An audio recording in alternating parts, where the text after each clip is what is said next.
On s'intéresse maintenant à l'intersection entre une droite et un plan. Pour cela, j'ai préféré commencer sur GeoGebra pour que vous puissiez vraiment visualiser tout ça. Et là, j'ai dessiné un plan. Donc on pourrait presque croire que c'est une droite, mais si je l'incline un tout petit peu, on voit bien qu'on a un plan. Alors, on a un plan, là je dessine, plutôt je trace ma droite et j'ai une droite. Comment je peux savoir si cette droite et ce plan se coupent à un moment donné ou pas? Alors regardez bien, si je le regarde maintenant sur GeoGebra, on voit qu'il n'y a pas de point d'intersection, mais ça ne suffit pas parce qu'il se peut très bien que par la suite, ça se coupe à l'extérieur de cette dimension-là, c'est-à-dire lorsque x peut être égal à 16 ou à 17, on ne sait pas. Et c'est pour ça qu'on a besoin de deux informations. Les informations qui caractérisent le plan, c'est quoi? C'est le vecteur normal, et l'information qui caractérise le plus la droite, c'est le vecteur directeur. Et là, il faut se dire que si le vecteur normal, ce vecteur-là, que je suis en train de tracer maintenant, j'ai mon vecteur normal qui est en noir et mon vecteur directeur qui est là. Si mon vecteur normal et mon vecteur directeur sont orthogonaux, ça veut tout simplement dire que ma droite est parallèle au plan. Et si ma droite est parallèle au plan, à aucun moment, ils peuvent se toucher. Donc, l'information principale, c'est est-ce que le vecteur normal est orthogonal au vecteur directeur de ma droite. Si c'est le cas, il n'y a pas d'intersection.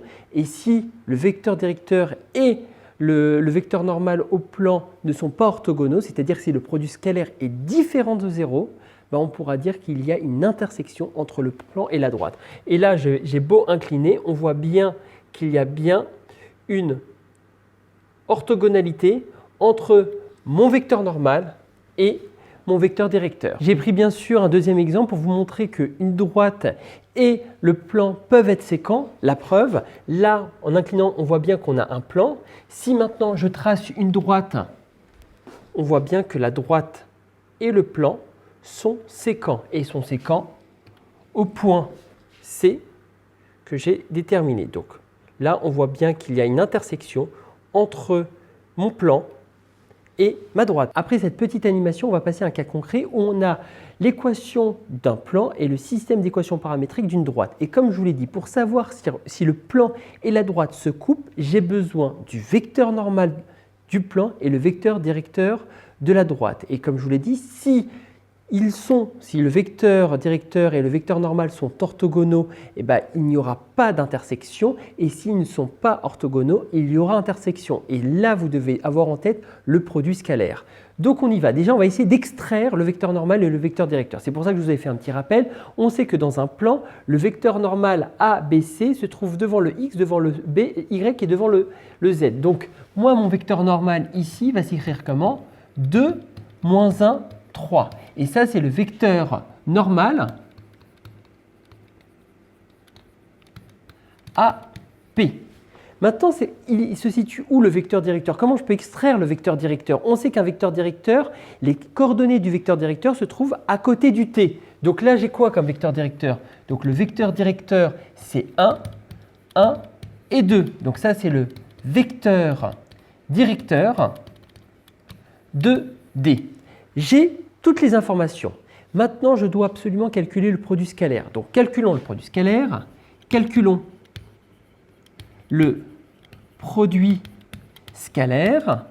Donc, on y va, on fait n scalaire v. Donc, je vous rappelle, les coordonnées de n, c'est 2, moins 1, 3. V, c'est quoi? C'est 1, 1 et 2. Et pour faire le produit scalaire, je fais le premier terme avec le premier terme du deuxième vecteur. Après, je fais moins 1 fois 1 et 3 fois 2 et je somme toutes ces valeurs-là. Donc, 2 fois 1, ça fait 2, plus moins 1 fois 1, ça fait moins 1, plus 3 fois 2, ça fait 6. Ça me donne 2 moins 1 plus 6. On est bien d'accord que ça donne 7 qui est bien différent de 0. Donc, V et N ne sont pas orthogonaux.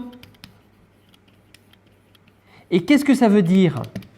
Et là, je peux conclure par P et la droite D sont séquents. Et maintenant, on va essayer de déterminer le point d'intersection de la droite et du plan.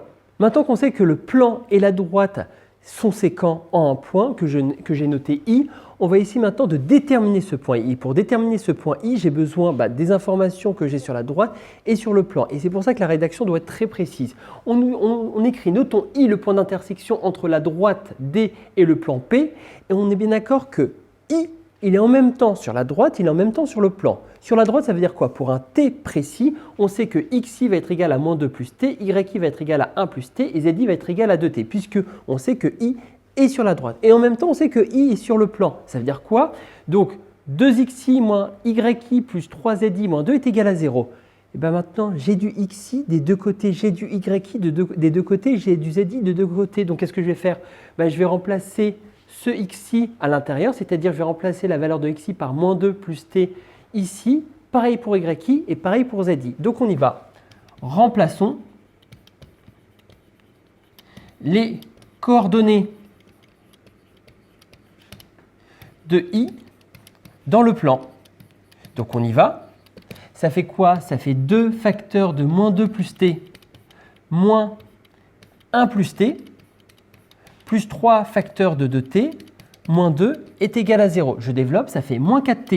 Donc je vais monter un petit peu le tableau. Moins 4 plus 2T moins 1 moins T plus 6T moins 2 est égal à 0. Donc je vais essayer d'associer les T ensemble et les valeurs numériques ensemble. Donc j'ai moins 4, moins 1, moins 2. Donc on est à moins 7.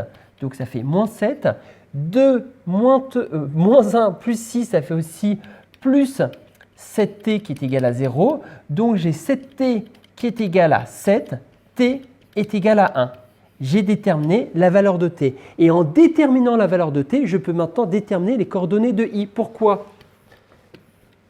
Avec T est égal à 1, qu'est-ce qu'on a? XI qui est égal à moins 2 plus 1. YI s'écrit 1 plus 1. Et ZI va s'écrire 2 fois 1. Donc, en d'autres termes, XI est égal à moins 1. YI est égal à 2. Et ZI est égal à 2 aussi. Donc, les coordonnées de I, c'est moins 1, 2, 2.